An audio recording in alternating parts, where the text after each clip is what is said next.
여러분은 동상이몽이라는 단어를 알고 계시죠? 같은 자리에 누워서 다른 꿈을 꾼다는 것이 동상이몽의 뜻입니다. 우리는 종종 같은 마음을 가진 사람들과 함께 지낸다고 생각했는데 어느 날 그 사람이 다른 생각을 품고 있었던 것을 알게 될 때 큰 충격을 받곤 합니다. 분명히 나랑 같은 생각과 마음을 가지고 있었던 것 같은데 어느 날 너무나도 다른 행동이나 결과를 보게 될 때 사람들은 그때서야 과거의 시간들을 돌아보게 되고 그러면서 그 행동의 의미가 무엇인지를 다시 구별하고 생각하게 되는 것을 보게 됩니다. 즉, 머리가 내려왔나요? 네. 마음의 생각은 겉으로 잘 보이거나 드러나지 않기 때문에 구별하기 어렵다는 것입니다. 반면에 사람의 마음과 생각은 오랜 시간 관찰을 하고 구별해야만 힌트가 드러나고 또 그것을 알게 된다는 말이기도 합니다. 오늘 본문에는 예수님과 그의 제자들의 동상이몽의 이야기가 나옵니다. 예수님과 제자들이 3년 가까이 함께 생활했지만 여전히 예수님의 생각과 제자들의 생각은 같은 자리에서 다른 꿈을 꾸고 있는 것을 보게 됩니다. 우리는 지난 9장 10장에서 예수님은 날 때부터 맹인이었던 자를 고쳐주셨던 사건을 보았습니다. 그래서 자신을 세상의 빛이라고 예수님은 소개해 주셨습니다. 그리고 자신을 양들에게 생명을 풍성히 주기 위해서 목숨을 아끼지 않고 바치는 선한 목자라고도 소개하셨습니다. 그런데 오늘 본문에서는 11장과 12장에 이어서 예수님이 생명이신 분이신 것을 나타내 보여주고 계십니다. 계속해서 예수님이 어떤 분인가를 소개해 주고 계시죠. 성경은 특별히 요한복음은 예수님이 어떤 분이신가를 가장 잘 설명해 주는 내용입니다. 그래서 이 내용들을 여러분이 공부하시면서 기억하십시오. 예수님이 어떤 분이신가에 초점을 맞추셔야 됩니다. 우리는 누군가를 알아가고 연애할 때 그 사람이 누구인가 보다는 그 사람이 나에게 무엇을 줄 수 있는가에 많은 초점이 맞춰져 있습니다. 그래서 놓쳐버린 게 뭐냐면 궁극적으로 그 사람이 누구인가를 잘 몰라요. 그래서 어느 순간에 그 사람이 다른 행동을 할 때 저는 몰랐어요 라고 이야기합니다. 그것은 몰랐던 것이 아니라 알려고 노력하지 않았던 것일 수도 있고요. 또한 사실 여러분이 연애하고 또 결혼 생활을 하면서 그 사람이 누구인지 모르고 있다면 여전히 여러분은 인격적 관계가 무엇인지를 이해하지 못하는 것입니다. 마찬가지입니다. 예수님에 대해서 알아갈 때, 하나님에 대해서 알아갈 때도 하나님은 우리에게 충분하게 하나님이 어떤 분이시고 예수님이 어떤 분이신가를 소개해 주고 있습니다. 그래서 우리가 너무 잘 아는 이야기들이 쓱 지나가 버리죠. 아까 이야기했던 예수님이 빛이셨다는 것, 예수님이 선한 목자셨다는 것. 이 의미를 여러분 맨날 며칠 묵상해야 돼요. 목자가 어떤 분이지? 내가 믿고 있는 예수님이 어떤 분이지? 이걸 아셔야 되는데 이런 쪽에 관심이 없는 거죠. 그냥 내가 예배 드리고 또 교회 나오면 거기서 누리는 교제라든가 또 거기서 누릴 수 있는 어떤 기쁨에 우리는 마비되어서 신앙생활을 했을 수도 있습니다. 그러나 주님은 분명하게 요한복음에 이야기하고 있죠. 예수님이 어떤 분이신가. 오늘은 예수 그리스도가 진짜 생명이라는 것을 본문의 말씀을 통해 설명해 주고 있습니다. 사실은 예수님의 공적인 사역은 10장까지의 내용으로 거의 마감이 됐다고 볼 수 있습니다. 11장, 12장은요, 예수님의 마지막 사명이죠. 그 배경, 13장에서 21장의 내용의 배경을 설명하는 게 11장, 12장입니다. 그러니까 공적 사역은 거의 마감이 됐어요. 3년의 시간 동안 시간은 거의 마감이 됐고 13장에서 21장은 거의 이제 21장은 부록이라고 보시면 됩니다. 뭐라 그럴까요? 에필로그라고 그래야 되나요? 네, 끝난 다음에. 네. 그래서 그런 내용이라고 한다면 20장까지가 이제 전반적인 6일 동안의 사역의 내용입니다. 거의 그 마지막 주간의 내용이 13장에서 20장까지 내용이고, 그러면 공적 사역은 거의 10장에서 마무리된 거예요. 11장, 12장은 뭐예요? 13장에서 21장까지 배경을 설명하기 위해서 이 장이 필요한 겁니다. 자, 그래서 그 사명, 마지막 사명은 뭡니까?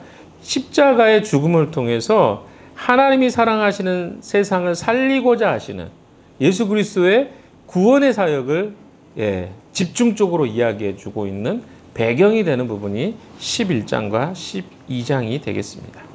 어떻게 보면 11장, 12장은 요한복음의 절정 부분이라고 할 수 있겠습니다. 아주 최고의 클라이막스 지점이 11장, 12장 정도 된다고 생각하시면 됩니다.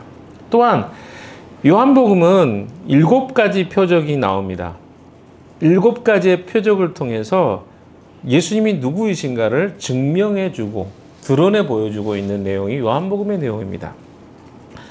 그래서 6가지 내용이 무엇인가를 잠깐 살펴보고 오늘 7번째 표적, 이적이라고도 할 수 있고 표적이라고도 할 수 있는데요. 이 내용이 무엇인가를 좀 살펴보도록 하겠습니다. 첫 번째 표적은 우리가 잘 아는 2장 1절에서 11절까지 물이 포도주가 되는 사건. 그래서 마치 유대교는 포도주가 떨어져 버린 상태. 예수 그리스도가 오신 것은 바로 물이 포도주가 되는 사건으로 대비해서 기적을 베푸신 거예요. 예수님이 오셨다는 것이 어떤 의미인지를 물이 포도주가 되는 사건을 통해서 보여주셨습니다. 두 번째 기적은 4장에 나와 있죠. 4장 46절에서 54절에 왕의 신하의 아들을 새롭게 창조하시고 생명을 허락해 주시는 것. 이것이 바로 예수님이라는 것을 보여주십니다. 멀리 떨어져 있는데 예수님이 그를 고쳐주셨죠. 세 번째 기적은 무엇입니까? 5장 1절에서 9절입니다. 38년 된 병자를, 만성병이죠. 오랜 기간 동안 고통을 받았던 환자를 죄와 사망에 갇혔던 우리를 구원해 주시듯이 그를 구원해 주신. 그러니까 오랜 기간 동안 주님에 대해서, 하나님에 대해서 모르고 있던 자를 살려주신 것처럼 38년 동안 회복될 소망이 없이 살았던 그 환자를 치유해 주시는 것을 통해서 예수님이 누구인가 보여주신 내용이 바로 세 번째 기적입니다. 네 번째 기적은 무엇입니까? 6장 1절에서 15절이죠. 오병이어의 기적이죠. 물고기 2마리와 보리떡 5개가 2만 명 가까이 되는 사람들을 먹이시는 것을 통해서 예수님 자신이 모든 사람을 살릴 수 있는 생명의 떡인 것을 이야기해 주셨습니다. 다섯 번째는 6장 16절에서 21절입니다. 무리를 걷는 표적을 통해서 새로운 출애굽, 그러니까 출애굽이죠.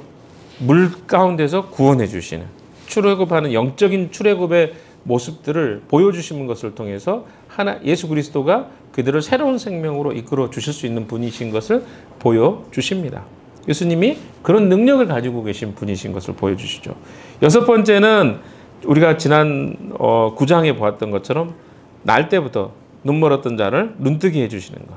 그래서 그 날 때부터 눈 멀었던 자의 눈을 뜨어주시는 것을 통해서 우리에게 메시지하고 있는 것은 무엇입니까? 우리의 영적인 눈을 뜨게 해주실 수 있는 분이 예수 그리스도이시다. 여러분이 영적으로 눈을 감고 있습니까? 눈을 뜨시게 할 수 있는 유일한 분은 예수님이십니다. 예, 아멘이 안 하셔도 되긴 하는데 부정을 통해서 여러분에게 강한 긍정으로 하라고 말씀드리고 싶습니다. 왜냐하면 이런 굉장히 중요한 이야기입니다. 우리의 영적인 눈을 뜨게 하실 수 있는 유일한 분이 누구냐면 예수 그리스도이십니다. 세상에 하나님을 알지 못하는 수많은 사람들이 있습니다. 그 사람들의 눈은 누가 띄워주십니까? 예수님이 띄워주시지 않으면 눈이 뜰 수가 없는 거예요. 누구는 보는데 누구는 보지 못하는 현상, 어떻게 일어날 수 있겠습니까? 예수님만이 그것을 가능케 하실 수 있다는 거 기억하십시오. 그래서 어떻게 보면 조금씩 예수님이 강도가 점점 어때요? 크레센드로 할까요? 강해지죠. 점점. 어떻게? 일정 기간 앓았던 사람의 그 왕의 신하의 병을 고쳐주셨고, 이건 좀 일정 기간 앓았던 병. 두 번째는 38년 동안 앓았던 병. 만성병이죠. 굉장히 긴 기간 동안 앓았던 병. 세 번째는 날 때부터 소경이었던 사람. 마지막은 죽은 자를 살리시는 기적으로 갑니다. 예수님이 그러니까 어떤 분이신가? 단순하게 어떤 사람들은 예수님은 의사이신가? 병을 고치실 수 있는 분이신가? 그래서 예수님을 향해서 병 고쳐달라고 우리가 엄청 기도하잖아요. 왜? 그렇게 믿기 때문에 그렇습니다. 그러나 내용들을 쭉 보시면 예수님은 그냥 의사 이상이지 않겠습니까? 어떻게 의사가 38년 된 병자를 고칠 수 있겠어요? 모든 의사들이 할 수 없는 행동을 할 수 있다는 것 자체가 굉장히 허황된 겁니다. 물론 명의가 있긴 있습니다만 우리가 명의를 만날 기회가 얼마나 있겠습니까? 그 명의 앞에 얼마나 많은 사람들이 돈을 가지고 기다리고 있겠어요. 그럼 우리는 그런 사람 만날 기회가 거의 없다고 보시면 돼요. 또한 태어날 때부터 눈먼 사람을 고친 적을 보셨습니까? 뭐 이것도 종종 가능할 수 있죠. 그 간단한 시술을 못 해가지고 눈먼 사람도 있으니까 그런 경우 종종 있습니다. 그러나 어떤 의사가 죽은 사람을 살리는 일을 행할 수 있겠습니까? 그러니까 예수님이 누구인가에 초점을 맞춰보면 이거는 예수님이 단순히 병자를 고치신 그런 정도의 분이 아니구나라는 것을 우리는 알아야 됩니다. 그런데 우리 자꾸 어때요? 이런 아플 때나 기도해요. 아플 때나 주님을 찾아요. 그래서 사람들이 뭐예요? 기도는 아플 때 하는 거. 이렇게 생각하지 않습니까? 그러나 주님은 우리에게 그런 병자를 고치시고 아픈 사람들을 치료하시는 분으로 이 땅에 오셨다는 것이 아니라는 것을 오늘 본문을 통해서 우리에게 가르쳐주고 싶어 하시는 내용입니다. 점점 더 낫기 어렵고 힘든 사람들을 고치시는 것을 보십니다. 궁극적으로 그분이 이 땅에 오셨는가를 보여주기 위해서 점점 힘들고 어려운 사람들을 고치는 쪽으로 나아가는 것을 보게 됩니다. 왜?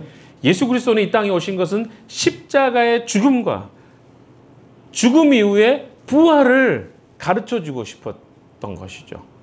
우리에게 죽음은 모든 것이 끝나버린 거라고 생각합니다. 우리는 그렇게 생각합니다. 그러나 주님은 뭐라고 이야기하시죠? 그것은 끝이 아니다. 죽음이 끝이라고 생각하는 자들을 향해서 그것을 해방하기 위해서, 그것을 고치기 위해서 예수님이 오셨다는 것을 설명하고 있는 것이 요한복음이죠. 특별히 11장은요. 나사로의 죽음과 다시 살아남, 그리고 그의 궁극적인 부활을 가능하게 한 것이 무엇인지에 대한 대답을 주고 있는 본문이라고 할 수 있겠습니다. 자, 그래서 여기 마지막 사건은요. 예수님이 십자가에 죽으시는 결정적 계기가 됩니다. 다른 복음서하고 요한복음의 차이가 그래요. 다른 복음서의 차이는 뭐냐면 죽임을 당하는 이유가 뭐냐면 성전을 정결하게 하는 일 때문에 그 관리인들이 특별히 나라의 공권력을 가진 사람들이 예수님을 죽이려고 결정했다는 것이 마태, 마가, 누가까지의 내용입니다. 그러나 요한복음은 궁극적으로 무엇을 이야기하냐면 이 나사로를 살린 사건이 궁극적으로 예수님이 죽임을 당하는 진짜 이유였다고 설명을 하고 있습니다. 두 가지 다 해석이 되겠지만 궁극적으로 예수님은 이 나사로를 살리신 이 사건이 실제로는 예수님이 죽게 되는 직접적 동기가 되는 것을 보게 됩니다. 자, 1절을 같이 한번 읽어볼까요? 이제 1절 같이 읽겠습니다. 시작. 한 병자가 있었는데 그는 마리아와 그의 자매 마르다의 아들 베다니에 사는 나사로였다. 자, 세 명의 사람들을 소개합니다. 한 병자는 나사로고 두 사람의 이름은 그의 삼남매죠. 마리아와 마르다. 우리는 마리아와 마르다 이야기를 잘 알고 있습니다. 알고 계시죠? 모르시는 분들은 교회에 처음 오시는 분들이라고 생각이 듭니다. 뭐 처음 온 게 잘못은 아니지만 대부분 아마 들어봤을 거라고 생각합니다. 그래서 근데 이 2절에 보시면요. 누구에게 초점을 맞추고 있는지를 조금 알 수 있습니다. 이 스토리가 2절 한번 읽어볼까요? 시작. 주님께 향유를 붓고 자기의 머리털로 주님의 발을 씻은 여자요. 병든 나사로는 그의 그러니까 세 남매 가운데서도 유독 마리아라는 여인을 강조하고 있습니다. 성경에 보니까 마르다가 언니인 것은 명확합니다. 마리아가 동생이죠. 오빠가 그 나사로니까 마리아가 막내 동생인 것 같습니다. 그런데 마리아를 언급하고 있습니다. 그녀가 나중에 어떻게 한 거예요? 향유를 부어서 머리털로 그 예수님의 발을 씻기고 닦았던 여인이 바로 마리아이기 때문에 그렇습니다. 그래서 마리아의 이야기를 기록하기 위해서, 이야기하기 위해서 여기에 마리아를 조금 더 부각해서 설명해 주고 있는 것을 보게 됩니다. 베단이라는 지역도 아주 중요합니다. 베다니는 나사렛이 아니라 나사로의 고향이고, 이 세 자매가 아니죠. 세 남매의 고향입니다. 근데 이 지역은 여기 보시면 어느 정도 거리가 떨어져 있냐면 약 3km 정도, 뭐 1.5마일 정도 될 것 같아요. 마일로 따지면. 제가 그래서 한번 거리를 재봤습니다. 어디까지가 좀 되나. 여기서 저희 집에서 우정 아파트에서 거맘, 경서, 주민센터 해보니까 3.1km 정도 되더라고요. 거리가 이렇게 도로로 해가지고 뺑 돌아가면 3.1km 정도 됩니다. 그 먼 거리는 아니죠. 뭐 빠르면 1시간 안에 충분히, 빠르면 아니라 한 30-40분에서 1시간 안에 충분히 갈 수 있는 거리. 별로 멀지 않습니다. 3km면. 그런 거리에 베단이라는 곳이 있었습니다. 예루살렘에서 가까운 거리죠. 베단이라는 뜻은 문자적으로는 가난한, 고통당하는 이들의 집이라는 뜻입니다. 가난한 또 고통당하는 이들의 집이라는 뜻이죠. 자, 그런데 이게 이인처럼 같은 지명인데 다른 장소가 있습니다. 베단이라는 곳이 또 다른 곳에 있죠. 혹시 여러분 기억하십니까? 요한복음 1장 28절을 한번 보십시오. 한번 찾아보세요. 요한복음 1장 28절. 찾으셨으면 큰 소리로 같이 읽어보겠습니다. 찾으셨나요? 네, 읽겠습니다. 시작. 이것은 요한이 세례를 주던 요단강 건너편 베다니에서 일어난 일이다. 자, 1장 28절에 베다니에서 일어난 일이다. 세례를 베풀던 곳입니다. 거기가 어때요? 요단강 옆에 있는 베다니입니다. 이거는 예루살렘 옆에 있는 베다니하고 다르죠. 자, 그러면 10장 41절인가요? 한번 40절입니다. 40절 한번 다시 가봅시다. 10장 40절. 자, 시작. 다시 요단강 건너쪽 요한이 처음에 세례를. 자, 그러면 예수님이 어디 계십니까? 베다니에 계신 거예요. 근데 이게 워드 플레이 한 거예요. 단어를 가지고 뭔가 중의적 의미를 주고 싶은 거죠. 예수님은 지금 베다니에 있지 않았습니다. 그러나 베다니에 계셨습니다. 무슨 말이 이해되시나요? 그러니까 사람들이 생각할 때 이 말이 무슨 말인가? 근데 이걸 지금 요한이 그렇게 직접적으로 의미하고 있거든요. 지금 예수님은 베다니에 계셔요. 그러나 나사로가 머물던 베다니가 아니라 다른 베다니에 계셨습니다. 이걸 조금 여러분 기억하시고 왜 이 말을 여기다 기록해 놨는가를 생각하시면서 가시면 재미가 있습니다. 뭐 재미있으라고 성경을 보는 건 아니지만 한번 궁금한 거기 메시지가 있기 때문에 그래요. 이곳 베다니는 분명히 예루살렘 이편에 있는 베다니와는 다른 곳입니다. 예수님은 다른 베다니에 계셨어요. 오늘날 이곳이 어딘지 아무도 사람들이 알지 못합니다. 그러나 그것보다 더 중요한 것은 11장 사건, 나사로가 죽었을 때 예수님은 요단강 저편, 요한이 처음으로 세례 베풀던 그곳에 계셨다는 것입니다. 근데 그곳 이름이 공교롭게도 베다니였다는 것이죠. 자, 그런데 또 다른 베다니에서 사람을 베다니까지 보냅니다. 그래서 사람이 도착한 거예요. 이게 모드 플레이처럼 요한이 이걸 의도했다는 거죠. 여러분 그걸 기억하고 읽으셔야 돼요. 자, 어떤 이야기가 들렸습니까? 자, 3절 읽어봅시다. 시작. 그들이 사람을 예수께로 보내서 말하였다. 주님 보십시오. 주님께서 사랑하신 사람이 앓고 있습니다. 자, 여기서 사랑한다는 말이 좀 눈에 들어오네요. 사랑하시는 사람이 앓고 있습니다. 누구를 이야기할까요? 나사로를 이야기합니다. 그러니까 예수님과의 관계가 분명히 있었기 때문에 이런 표현을 썼거든요. 예수님하고 관계가 없는데 갑자기 사랑하는 사람이 앓고 있습니다. 이렇게 표현할까요? 아니죠. 또 예수님이 5절에 보시면 이런 표현이 있습니다. 자, 시작. 예수께서는 마르다와 그의 자매와 나사로를 사랑하셨다. 사랑하셨대요. 사랑하는 사람이, 그러니까 그들도 알고 예수님도 사랑하셨다고 하고 있고, 그럼 이건 다 누가 봐도 어때요? 예수님 정말 이 사람들하고 특별한 관계가 있네? 라고 생각하는 것이 마땅합니다. 근데 자매들이 전하는 말이 한번 보십시오. 주님 보십시오. 주님께서 사랑하는 사람이 앓고 있습니다. 근데 뭐예요? 그 다음에 없어요. 예수님 와서 좀 고쳐주세요. 이런 것도 없어요. 마음은 그랬던 것 같아요. 뒤에 보니까 나중에 보면 그 내용이 나옵니다. 그러나 1절 그런 게 없어요. 예수님 빨리 와주세요도 없고 그냥 어때요? 사랑하는 사람이 앓고 있으면 예수님이 알아서 해주겠지 이런 기대가 분명히 있었던 것 같아요. 자, 그런데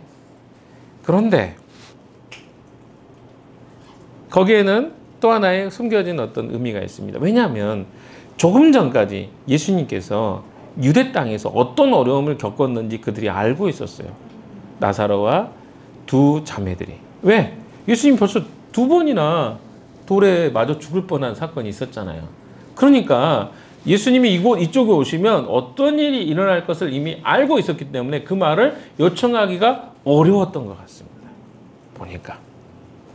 예, 숨겨져 있는 메시지입니다. 그러나 근데 여기서 이제 재밌는 거는 재밌다고 자꾸 하니까 그렇지만 저는 재밌어요. 흥미로워. 좋아요. 흥미롭습니다. 6절 한번 보세요. 시작. 그런데 예수께서는 나사로가 안 된다는 말을 들으시고도 계시던 그곳에 이틀이나 더 머무르셨다. 분명히 5절에 사랑하셨다. 앞에도 사랑하는 사람이 앓고 있습니다. 이야기 들었으면 예수님이 어떻게 해야 돼요? 얼른 이게 우리 생각이란 말이에요. 이게 우리 생각에는 뭐예요? 빨리 가야 이거는 나을 수 있다. 이건 우리 생각이죠. 근데 예수님이 뭐예요? 사랑하셨다. 그런데 세번역에는 그런데 그 개역개정에는 그 후에라고 표현해요. 아무튼 여러 가지 표현이 있으니까 무슨 말이에요? 그런데 예수님이 안 가셨다는 거예요.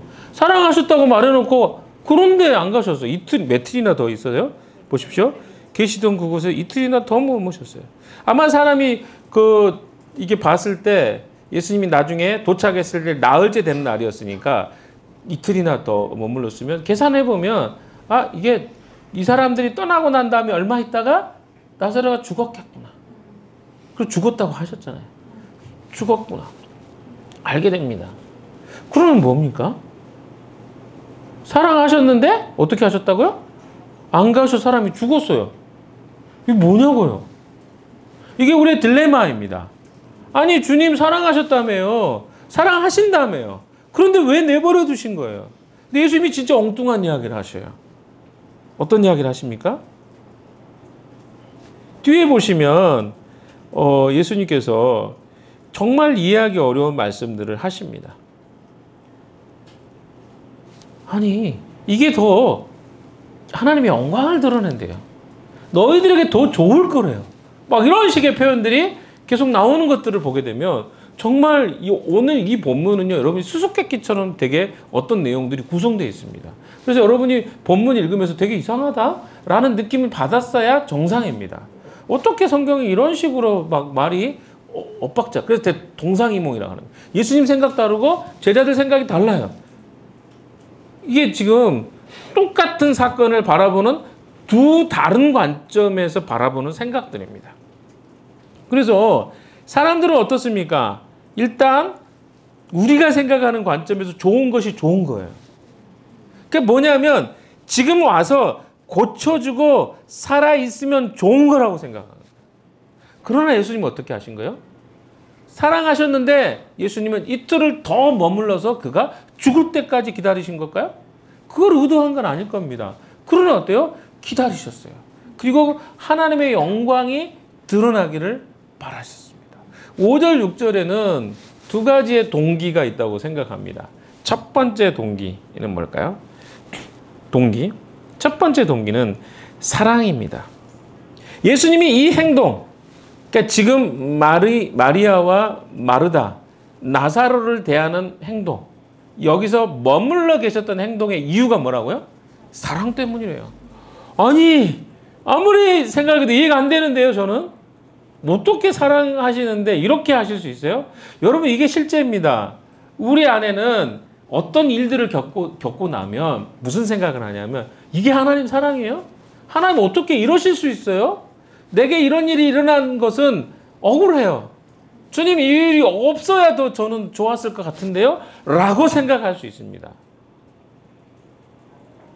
그래서 이렇게 이야기할 수도 있죠. 주님 이때 어디 계셨어요?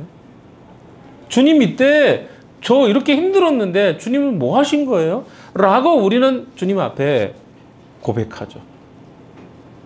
지금 똑같은 이야기 아닙니까? 나사로가 앓고 있어요. 그럼 주님 뭐 하신 거예요? 이렇게 질문할 수 있다면, 나중에 마리아와 마르다가 했던 이야기가 그거예요.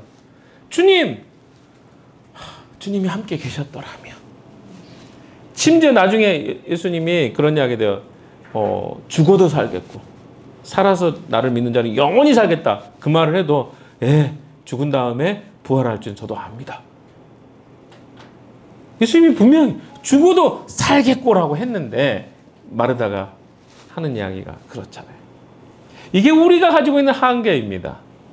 우리는 뭐예요? 현상적으로 눈에 보이는 어떤 현상 속에서 내가 원하는 방식으로 어떤 일이 벌어지고 일어나는 것만이 축복이라고 생각하고, 그것이 하나님이 나를 향한 사랑이라고 생각하는 경향이 있는 것이죠. 그러나 기억하십시오. 여기서 예수님의 사랑하셨다. 그렇죠? 5절에 사랑하셨다는 말은요. 헬라어로는 에가파라는 단어인데 미완료형 동사입니다. 미완료형 동사는 여러 번 이야기했습니다. 미완료는 뭐예요? 완료되지 않았어요. 사랑하셨는데 완료가 안 됐다니까요. 지금도 과거에도 사랑하셨고 지금도 계속 사랑하고 있는 상태를 사랑하셨다라고 말해요. 그러니까 지금 사랑이라는 동기로 지금 이렇게 하셨다는 거야. 이게 이해가 되냐고요. 아니 어떻게 지금 죽어가고 있는데 안 오시는 것이 사랑이라는 말이 이해가 됩니까? 안 되잖아요. 근데 주님은 사랑하셨기에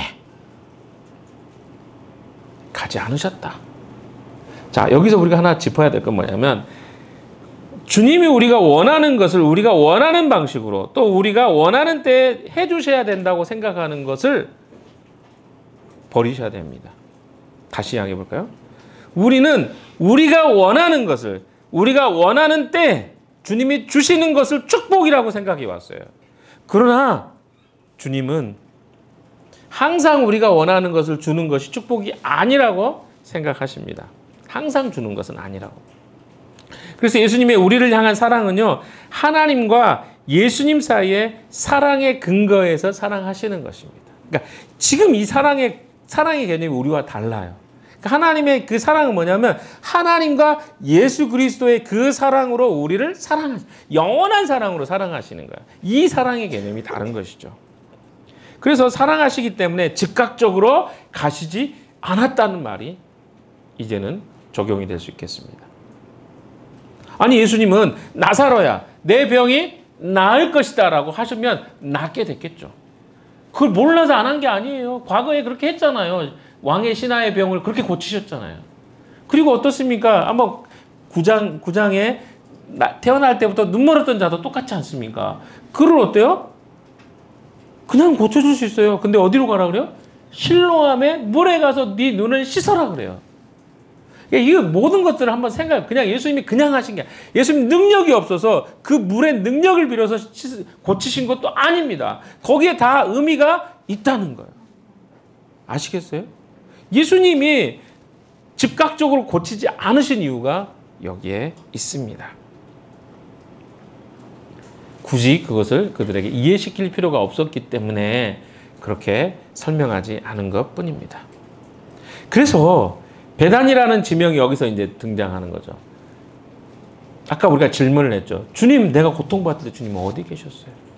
근데 주님은 이 요한복음을 통해서 말해주죠. 배단이라는 곳에 예수님이 계시지 않았어요. 그러나 예수님 배단위에 계셨다니까요. 무슨 말이에요? 내가 너의 고통과 너의 아픔을 알고 있었다. 그 의미를 성경에서 그렇게 다른 지명의 이야기로 예수님이 어떤 마음을 갖고 계셨는지를 보여주십니다. 또한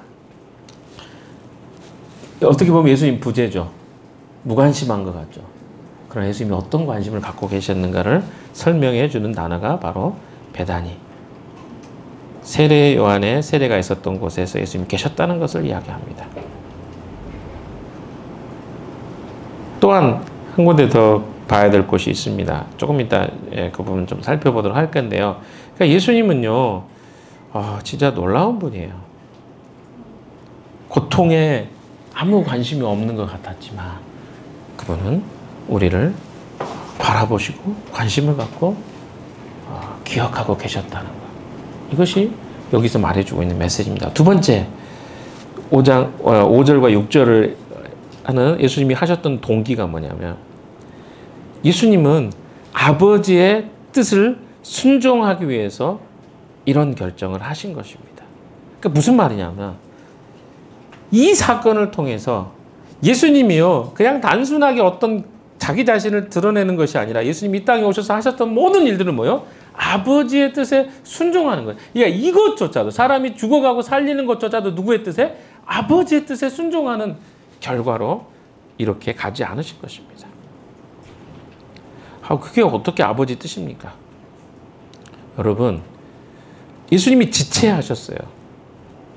그러나 그리스도인의 기다림이죠. 어떻게 보면 기다림이나 어떻게 보면 시간을 내가 잃어버린 것 같고, 이거 뺑뺑뺑 돈 거 아닙니까? 라고 하는 이 내용에 대해서 우리는 원망할 수도 있습니다. 주님이 이렇게 해주셨으면 저 이렇게 좋았을 건데. 그러나 여러분, 하나님은요, 하나님의 시간대로 하나님의 일을 행하십니다. 그래서 예수님은요, 기다리셨어요. 여러분, 굳이 예수님이 이 땅에 태어나셔서 어렸을 때부터 어린아이로부터 자랄 필요가 없었잖아요. 근데 어린아이로 오셨어요. 30년 동안 예수님은 기다리셨어요. 그렇잖아요. 웃기지 않습니까? 아니, 예수님이 그냥 인간의 성인된 모습으로 오셔서 그렇게 구원 사역하고 가시면 되잖아요. 근데 어린아이로 우리가 크리스마스에 예수님이 아기 예수가 말구유에서 태어나고 30년을 기다리셨어요. 왜 그렇게 하셨을까요? 신비입니다. 예수님도 인간으로 오셨을 때는 그분은 완전하신 분임에도 불구하고 그가 어떻게 하는 거예요? 하나님의 뜻에 순종하는 훈련과 일들을 하기 위해서 이 땅에 오셨다는 것을 그의 삶을 통해서 우리에게 보여주신 거예요. 그래서 어떻습니까? 예수님은 단 한 번도 한 순간도 자기 뜻대로 하지 않아요. 왜? 인간이 그렇게 하다가 타락해버리고 멸망했기 때문에. 그래서 예수님은 우리에게 뭘 원하십니까? 순종을 원하십니다. 순종이라는 말은 어떤 사람에게 너무 기분 나쁜 이야기예요. 나는 제일 싫은 게 순종이야. 나를 억압하는 것 같잖아. 근데 여러분 생각해 보세요. 억압하는 것 같죠? 물론 그런 마음이 드는 것 자체를 부정할 수는 없습니다. 그러나 그것이 우리의 죄성인 거 아십니까? 왜냐하면 우리는 하나님께 순종하는 것을 거부하다가 타락한 존재예요.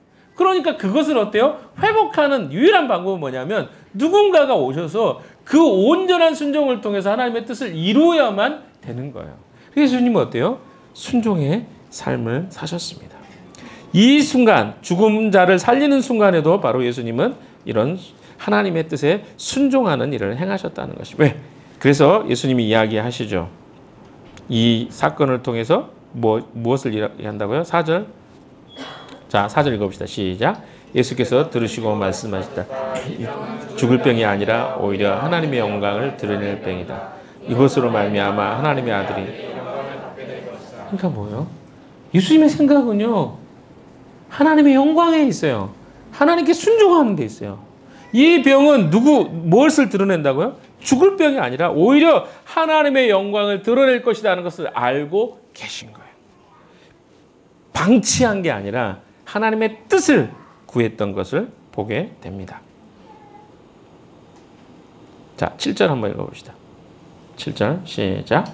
그리고 나서 제자들에게 예수께서 가자고 말씀하셨다. 예, 그 말씀하기 전에 요한복음 11장 41절 42절을 보십시오. 41절 42절 41절 42절 같이 읽어봅시다. 시작. 사람들이 그들을 예수께서 하늘을 우러러보시고 말씀하셨다. 아버지 내 말을 들어주신 것을 감사드립니다. 아버지께서는 언제나 내 말을 들어주신다는 것을 압니다. 그런데도 이렇게 말씀을 드리는 것은 둘러싼 무리를 위해서입니다. 그들로 하여금 아버지께서 나를 보내신 것을 믿게. 자, 하나님의 영광이 어떻게 드러나는 겁니까? 예수님의 이야기를 들으시고 하나님이 어때요? 그 죽은 자를 살리시는 사건을 보여주는 것을 통해서 하나님의 영광이 드러나는 것을 보게 됩니다. 예수님은요, 하나님께 기도하면서 아버지께서 내 말을 들으신 것을 감사합니다라는 말을 2번이나 하셨습니다. 그렇다면 언제 이 기도를 들으신 것일까요? 여러 학자들은 예수님이 요단강 건너편 베다니에서 이틀간 머무시는 중에 기도를 들으셨을 것이다 라고 이야기합니다.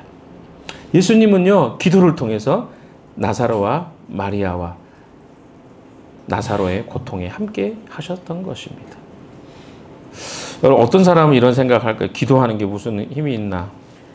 여러분, 기도는요, 하나님의 뜻이 이루어지는 수단입니다.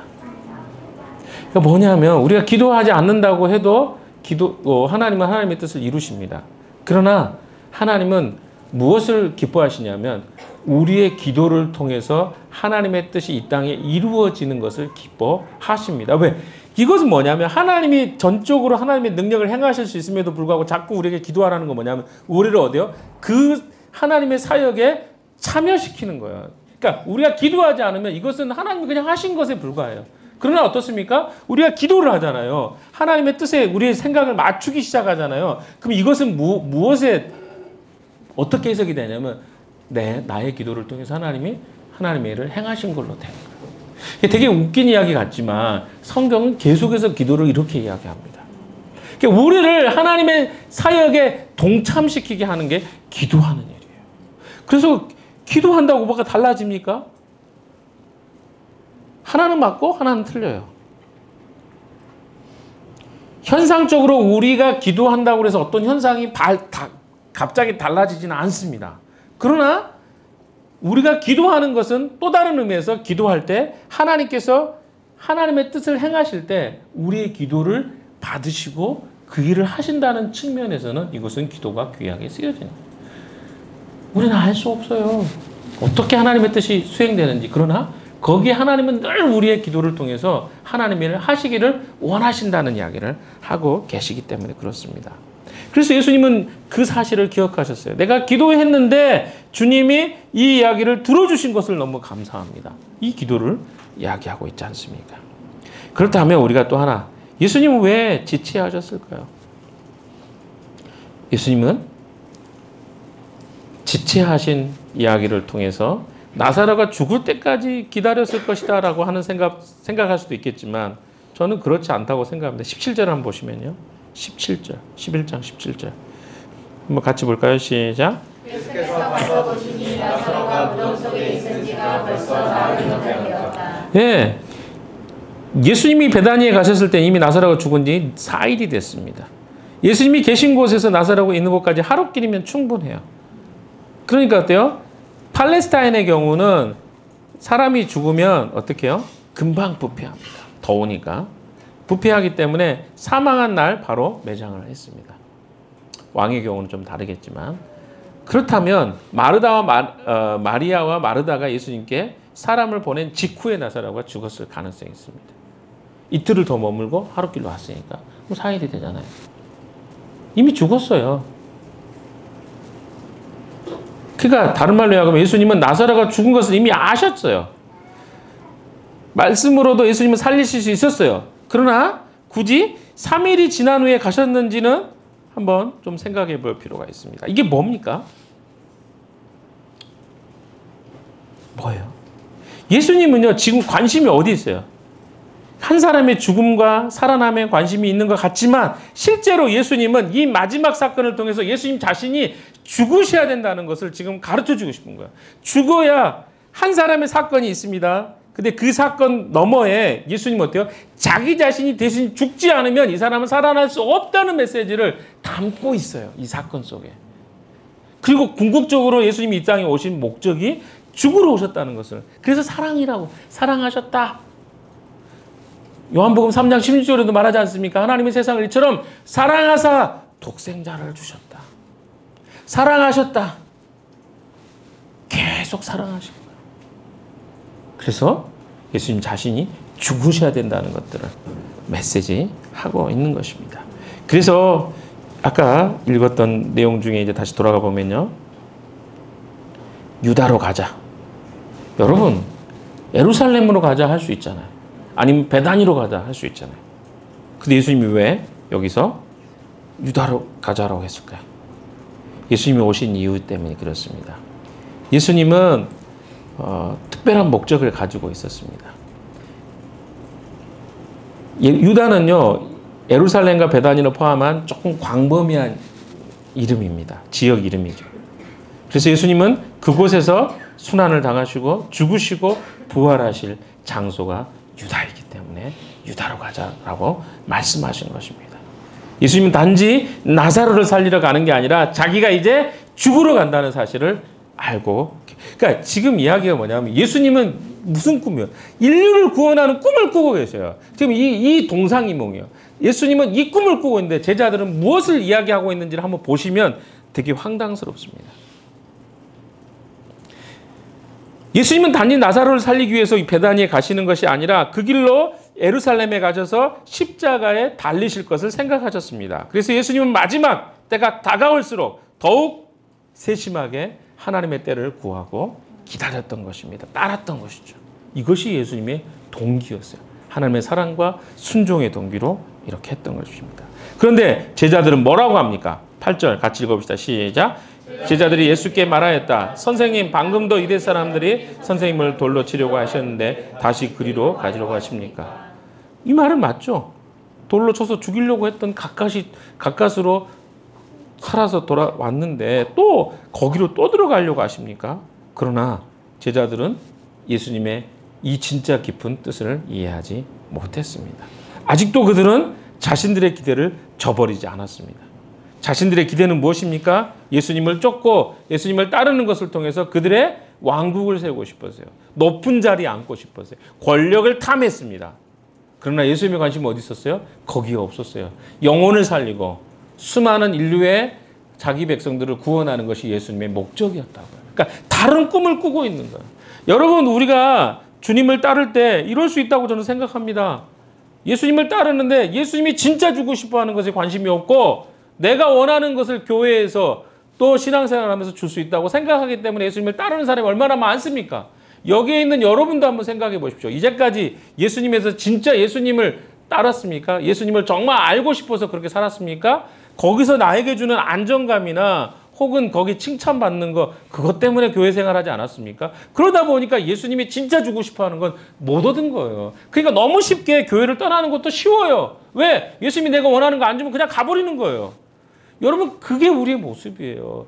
예수님이 진짜 주고 싶어하는 것에 관심이 있었다면 이들은 절대 이런 생각을 하지 못했을 것입니다. 9절 10절 예수님 이야기합니다. 시작. 예수께서 대답하셨다. 낮은 12시간이나 되지 않느냐. 사람이 낮에 걸어다니면 햇빛이 있으므로 걸려서 넘어지지 않는다. 그러나 밤에 걸어다니면 빛이 그 사람 안에 이게 무슨 이야기일까요? 요즘은 우리가 24시간으로 구별하지만 유대인들은 고대 시간은 12시간으로 나누었습니다. 따라서 12시간 하루 온종일을 이야기합니다. 낮은 어떻게 보면 되게 6시간이죠.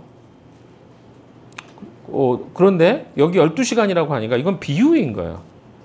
그렇잖아요. 보통 6시간이잖아요.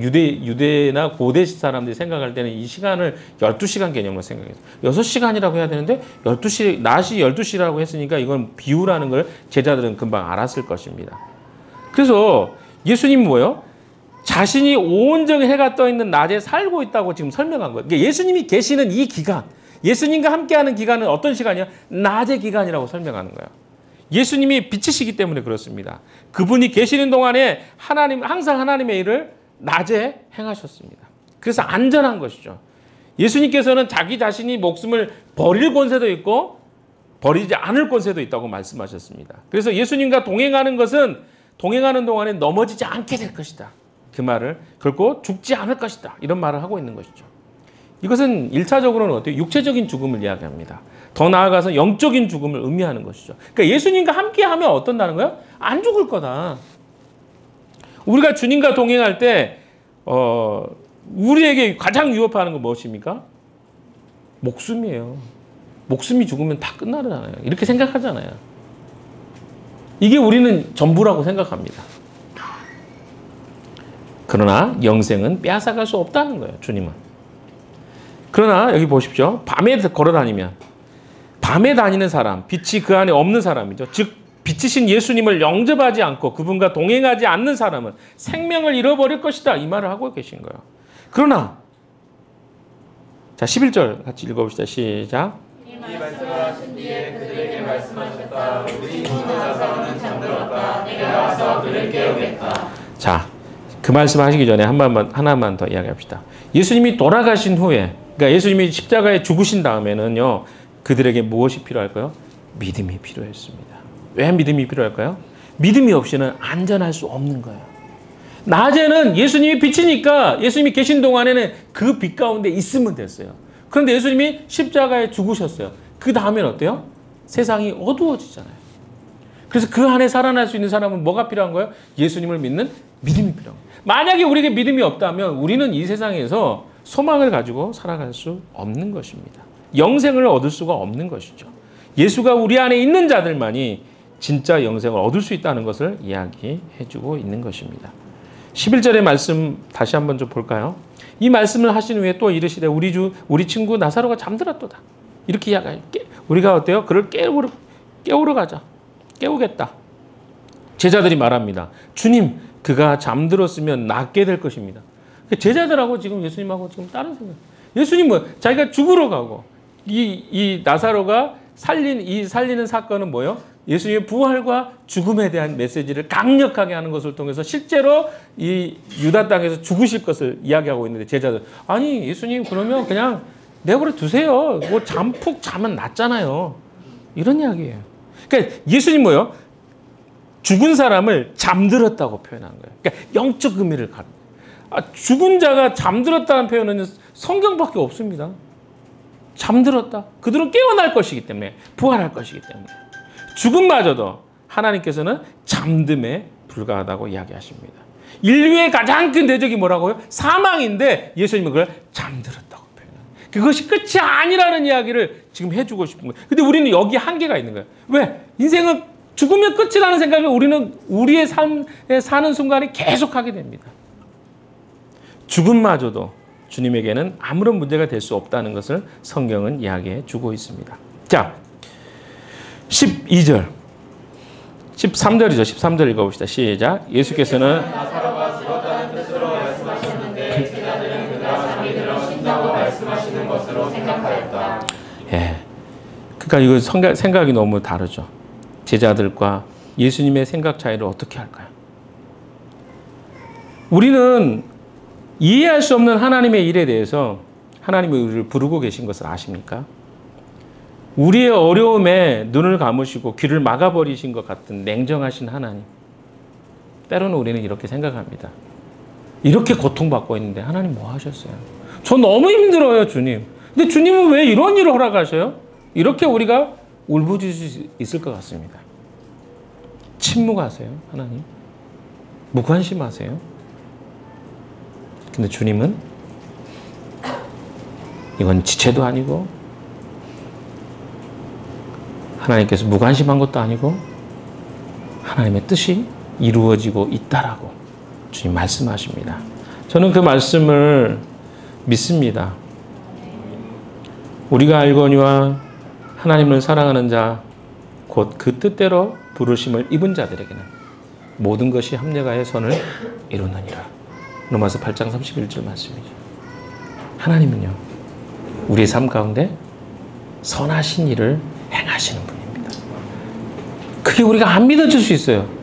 그러나 이것을 아는 것은 너무 중요합니다. 왜? 내 삶에 이해할 수 없다 그래서 그 문제가 다 문제는 아닌 거예요. 그러니까 우리는 문제라고 볼 수 있어요. 왜 이런 일이 일어났어요, 하나님? 원망할 수 있어요. 그러나 하나님은 사랑의 근거에서 그런 일들을 통해서도 하나님의 일들을 행하신다는 것입니다. 죽음을 넘어선 하나님의 사랑에 우리를 맡길 수 있어야 합니다. 미래가 불확실하죠. 고통스러운 현실이죠. 이해할 수 없는 하나님의 방법을 우리가 이해하는 것은 불가능합니다. 그러나 우리가 하나님의 그 신비와 하나님의 성품을 이해한다면 우리는 기다릴 수 있고 그 믿음으로 하나님의 행하시고 일하시는 것들을 바라볼 수 있게 되는 것입니다. 제자들은 아직 예수님의 말씀을 알아듣기에는 부족한 상태였습니다. 그래서 도마가 대표적으로 이런 이야기를 하죠. 14절, 15절, 16절 같이 읽어보겠습니다. 시작. 이때 예수께서 그들에게 밝게 말씀하셨다. 나사로는 죽었다. 내가 거기에 있지 않은 것이 너희를 위하여서 도리어 잘된 일이므로 기쁘게 생각한다. 이 일로 말미암아 너희가 믿게 될 것이다. 그에게로 가자. 그러자 디두모라고 하는 도마가 동료 제자에게 우리도 그와 함께 죽으러 가자 하고 말하였다. 오늘 좀 길게 설교를 했습니다. 근데 여기에 보면 여전히 디두모라는 도마, 디두모라는 이 헬라식 표현인데요. 도마는 히브리식 표현입니다. 근데 이 도마는 쌍둥이인데 쌍둥이 중 한 사람이 이런 이야기를 한 거죠. 지금 무슨 생각하는 거야? 예수님이 드디어 이제 그 우리 민족 구원하러 가시면 준비 안 됐는데 아직 이런 생각했겠죠. 근데 주님이 가자니까 막 우리를 지켜준다 그랬지? 그러면 가보자 이런 거예요. 근데 여기도 워드플레이가 들어가 있어요. 이게 무슨 말이냐면 도마가 알지도 못하는 이 고백을 했지만 그렇지만 그 안에 무엇을 담았어요? 우리 그리스도인들이 어떤 자세로 주님이 명령하고 이야기할 때 따라야 될 것인가를 이중적으로 담아냈어요. 그가 엉뚱한 소리를 했지만 주님이 원하는 게 뭘까요? 그러니까 이 진짜 의미를 이해하지 못했어요. 예수님은 지금 자기가 십자가에 죽으러 가신다는 이야기 했는데 도마는 어때요? 싸우러 가자로 이해했어요. 그런데 분명하게 어때요? 주님이 이야기해주고 말씀해 주신 것에 대해서 우리는 어떻게? 주님이 하신 것처럼 순종하는 자세. 우리가 이해 안 된다고 순종하지 못할 이유는 없다는 거예요. 나중에 도마가 나사로가 살아날 거 이들이 예상했겠어요? 그러니까 우리가 생각하는 방식으로 이 세상이 운영된다면 그 하나님이 아니시죠. 그러니까 하나님은 우리가 이해할 수 없는 형태의 어떤 일들을 이루어 나가십니다. 그 자꾸 우리는 무슨 생각해요? 내 방식대로 하나님 운영해 주세요. 왜 하나님은 내 방식대로 하지 않고 하나님 마음대로 하세요? 이렇게 생각합니다. 그러나 주님은 인류 전체, 우리 인생 전체를 바라보시고 하나님의 선하신 길로 우리를 인도해 가시는 분이십니다. 사랑하는 여러분, 길게 이야기 드렸습니다. 오늘 내용이 좀 길었고요. 그러나 분명히 기억하십시오. 제자의 삶이 어떤 것인가? 예수님을 따른다는 것이 어떤 의미인가? 겉으로만 우리 크리스탈이 오늘 좀 많이 오열하셨. 그러나 분명히 기억하십시오. 제자의 삶이 어떤 것인가? 예수님을 따른다는 것이 어떤 것인가? 겉으로만 우리 크리스탈이 오늘 좀 많이 오열하셨는데 겉으로만 보여지는 것만 하는 것이 그리스도인의 삶이 아닙니다. 진짜 그리스도인의 삶은요, 주님의 명령과 그분이 누구인 줄 알고 따르는 삶입니다. 그게 그리스도인의 삶입니다. 아세요? 그리스도인의 삶은 단순히 행위만 하는 게 아니에요. 마음의 동기와 행위가 일치돼서 살아가는 사람을 그리스도인이라고 해요. 내 마음에는 없는데 행위만 그렇게 한다? 있을 수 없는 일입니다. 주님이 아신다니까요. 우리가 그렇게 살다 보니까 실수한 거예요. 그러다 보니까 어때요? 너무 쉽게 낙심하는 거예요. 사람들이 말에 요동하는 거예요. 그런데 어떻습니까? 주님은 그렇게 안 하시잖아요. 사람들이 막 울고불고 하는데 거기서 예수님은 그들을 향한 동정심이 있었지만 흔들리지 않잖아요. 왜? 아버지의 뜻에 생각이 맞춰져 있었기 때문에. 여러분, 우리에게 어려운 일이 있을 수 있습니다. 그러나 어떻습니까? 아버지의 뜻에, 아버지가 누군지 아십니까? 그럼 우리가 그분이 선하신 일로 우리를 인도해 가실 것을 신뢰할 수 있고 우리의 감정과 우리의 생각도 거기에 맞출 수 있다고 저는 생각합니다. 이 한 주 이제 수련회 기간 전에 기도회도 할 거고 할 건데요. 주님의 뜻에 우리 시선을 맞추는 시간이 그 시간이에요. 그 시간에 주님 앞에 감정도 토로하고요. 주님 앞에 회복하시고 우리 생각이 맞추어지는 시간이 됐으면 좋겠습니다. 그럼 어떨까요? 하나님 우리를 다시 주님의 뜻 안에서 이 사건, 이 일들이 어떤 의미가 있었는지 바로 깨닫게 해주실 거라고 확신합니다. 이 한 주간 이렇게 믿음으로 승리한 여러분들 되시기를 주님의 이름으로 축원합니다. 기도합시다. 하나님 아버지 감사합니다. 예수 그리스도가 사랑으로 하셨던 것처럼 순종으로 하셨던 것처럼 그렇게 한 주를 살기를 소망합니다.